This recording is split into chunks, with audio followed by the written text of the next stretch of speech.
নমস্কার, আমি শুভ। আপনারা দেখছেন জিটিভি, দ্রুত হচ্ছে সবার সাথে। বহরমপুর বিধানসভার বহরমপুরের ননিলি বাগজি রোড 113 নম্বর বাড়ি নাম্বার, এখানে মিতালি পাল ডিলিট। বেঁচে আছে নাকি? হ্যাঁ, সব বেঁচে আছে, তাদের নাম ডিলিট করা হয়েছে। আচ্ছা, রবি দাস 5 নম্বর বাড়ি নম্বর ডিলিট। এগুলো সব পরপর একটা পাড়ার বাড়িতে সব পরপর মৃত নয়, এরা আছে। এই কপি আপনাদেরকে তুলে দেবো, আপনারা দেখে নেবেন। এগুলো ভট্টাচার্য ব্যানার্জি, এদের অপরাধ। এটা যদি অন্য কিছু নাম হতো তাহলে নিশ্চিতভাবে উঠতো না, ডিলিট হতো না। আপনি দেখুন, জলঙ্গি, লালগোলা, ভগবানগোলা, বেলডাঙ্গা, ভরতপুর থেকে আমি বলবো কম আছে। বিশেষ করে সীমান্তবর্তী এলাকা, সেই এলাকাতে প্রচুর বাংলাদেশি ভোটার আছে। তাদের দিব্যি 5 বছর 10 বছর আছে। এপারের মেয়ে বাংলাদেশের ছেলে এপারের মেয়েকে বিয়ে করেছে এবং ভোটার লিস্টে নাম তুলেছে তৃণমূল কংগ্রেসের মেম্বারের দয়ায়।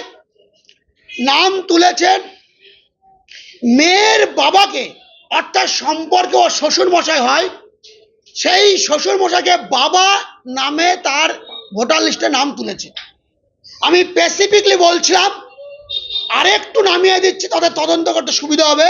গোটা মুর্শিদাবাদ নিয়ে হাতড়াতে হবে না। আপনারা জলঙ্গি, ডোমকল, রানীনগর এই বিডিও অফিসগুলোতে হাতড়ান। ওই সমস্ত গ্রামে আপনারা ডিআইবি লাগান, আপনারা পেয়ে যাবেন। আর তাতেও যদি না পান, মিডিয়া ডেকে বলবেন আমরা অপারগ, আমরা বিজেপি শরণাপন্ন হলাম, তাহলে আমরা আপনাদের দিস্তা ধরে দিয়ে আসবো। বাংলাদেশি ভোটার ধরুন এখানে এসে বলছেন স্থানীয় প্রশাসন সাহায্য করছে, কিন্তু তাদের আসার জন্য প্রথমে পার হতে হচ্ছে ইন্টারন্যাশনাল বর্ডার, সেখানে আছে বিএসএফ। কি বলবেন তাদের কাজ হবে? সীমান্তবর্তী এলাকা মুর্শিদাবাদ যেখানে শুরু হচ্ছে, অর্থাৎ জলঙ্গি থেকে, সেই এলাকায় আমি নিজে ওই এলাকার বাসিন্দার। পশ্চিমবঙ্গ সরকারকে বহুবার বলা হয়েছে তারা জমি দিচ্ছে না। এবং আপনাদের স্মরণ করে দিই, 1998 সাল, সেই 1998 সালের মে মাস লালকৃষ্ণ আদবানি দেশের স্বরাষ্ট্রমন্ত্রী ছিলেন। বর্ডার সীমান্তবর্তী এলাকা যে বিএসএফ এর রোড, সেই রোডেও তৎকালীন যুগে বামফ্রন্টরা আমাদের জমি দেয়নি কেন্দ্র সরকারকে। আর আমার প্রাক্তন সভাপতির কথা আপনাদের স্মরণ করে দিতে হচ্ছে,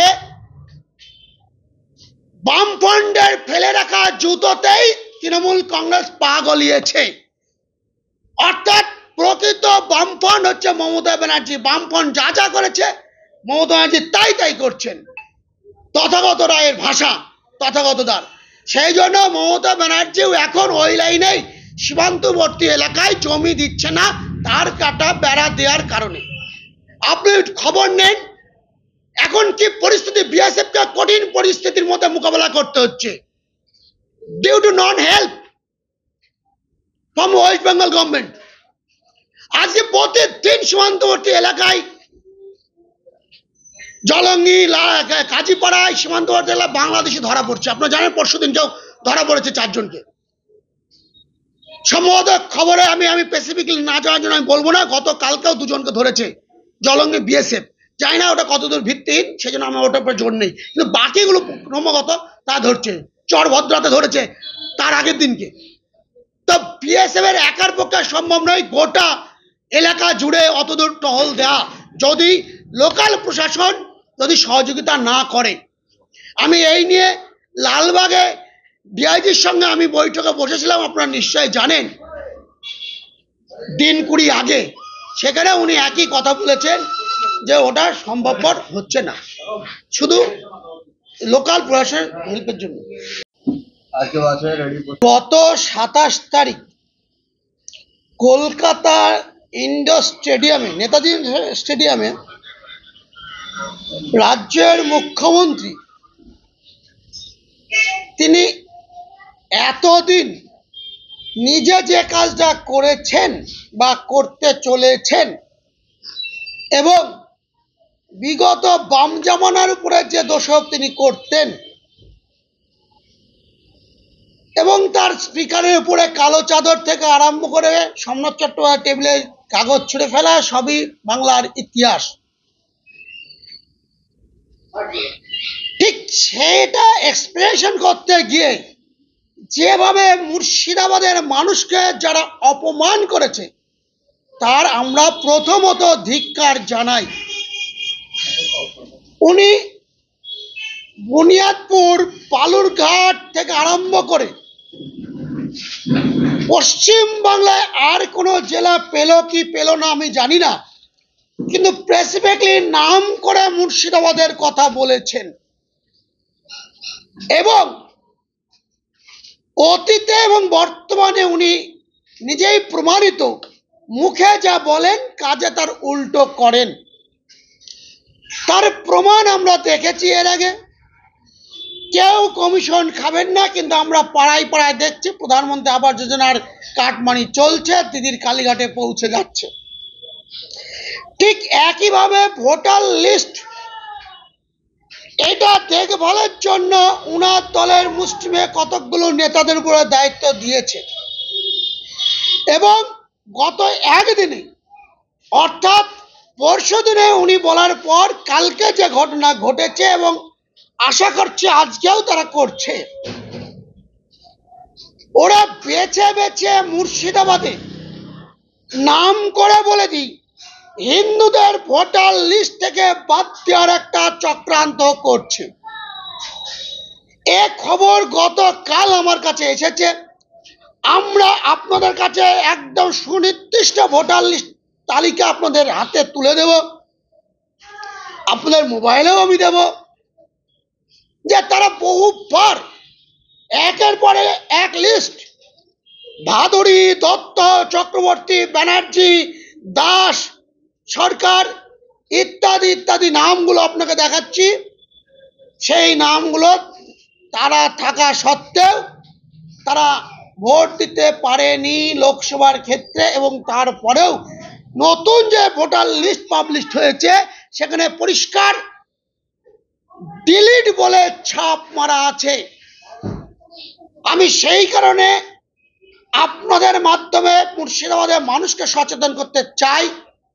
আমি আগেও বলেছি যে সকালবেলায় যে বাড়িতে বসে চা খাবেন, রাতের বেলায় সেই বাড়িটা দেখবেন আপনার ভূমির বঙ্গভূমিতে যে রেকর্ড তাতে আপনার নাম নেই, তৃণমূলের কিন্তু ইসমাইল, শেখ মাইল, অমক মাইলের নামে হয়ে গেছে। ভোটার লিস্টের ক্ষেত্রেও তাই।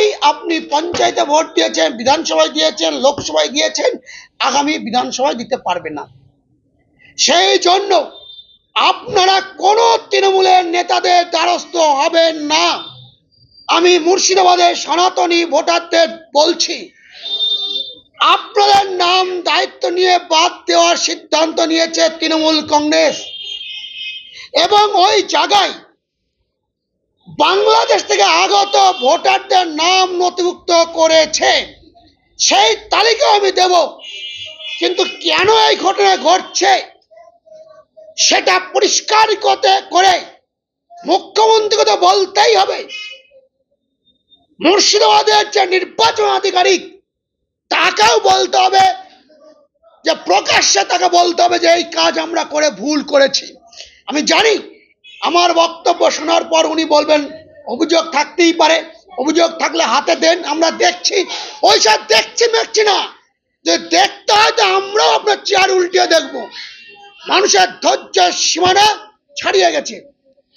এই জেলাতে আমি নাম করে বলে দিতে পারি যে বাংলাদেশ থেকে এসে এখানে পঞ্চায়েতের প্রধান আছে, মালদার লাভলি, এখানেও আছে কাবলি, কিন্তু এগুলো তারা কেন তদন্ত করেনি আমাদের পক্ষে একা সম্ভবপর নয়। সনাতনী যে বাড়ির পাশে যে বাংলাদেশ থেকে শেখ মোহাম্মদ এসছেন, তার নাম তার পক্ষে বলা সম্ভব নয় এবং ডিএম কেন এসপিও বলতে পারবে না তার পাশের বাড়িতে যদি এই ধরনের দুর্নীতিগ্রস্ত কোনো কাজ হয়। তারও অত বড় বাপের বেটা নয় যে বলে দেবে, কমপ্লেন করবে, কারণ তার বাড়িতেও বউ ছেলে আছে। তারাও আতঙ্কিত, কারণ এই জেলাতে আমরা দেখেছি যে পুলিশ আক্রান্ত, পুলিশ মানুষকে কি নিরাপত্তা দেবে। সেই কারণে বলছি যে মুর্শিদাবাদের ভোটার লিস্ট কিন্তু আপনার সঠিক করুন, নইলে কিন্তু আমরাও ড্যামি ভোটার লিস্ট ডিওবির সামনে দাউ দাউ করে জ্বালিয়ে দেব। বেছে বেছে সনাতনীদের ভোটার লিস্ট বাদ দেবেন, এই অধিকার আপনাকে দেয়নি। আপনার ভোটার লিস্ট নিয়ে গিয়ে ছুড়ে আমরা দেখিয়ে দেবো আমরা বাংলার মুখ্যমন্ত্রী, পশ্চিম বাংলার, তার রাজ্যে বাসিন্দার, তিনি তো শিক্ষা দিয়েছেন স্পিকারের সামনে কাগজ ফেলতে। আমরাও এখানকার যারা নির্বাচন আধিকারিক তাদের মুখের মধ্যে ছুটে ফেলবো যে কি করে সে বাধা হয়, এখন সে বাস করছে। সেই জন্যই আপনাদের মাধ্যমে জানাই, কোনো সনাতনী মানুষ আপনার তৃণমূলের কাছে যাবেন না ভোটার লিস্ট তুলবার জন্য। যদি যান আপনার নামটা আগে বাদ যাবে, এবং দিয়েছে, আমি প্রমাণ সহ দেখাবো। আপনারা এতক্ষণ দেখছিলেন জিটিভি, দ্রুত হচ্ছে সবার সাথে। জিটিভির আরো নতুন নতুন খবরে আপডেট পেতে এক্ষুনি লগ ইন করুন www.gtblivenews.com।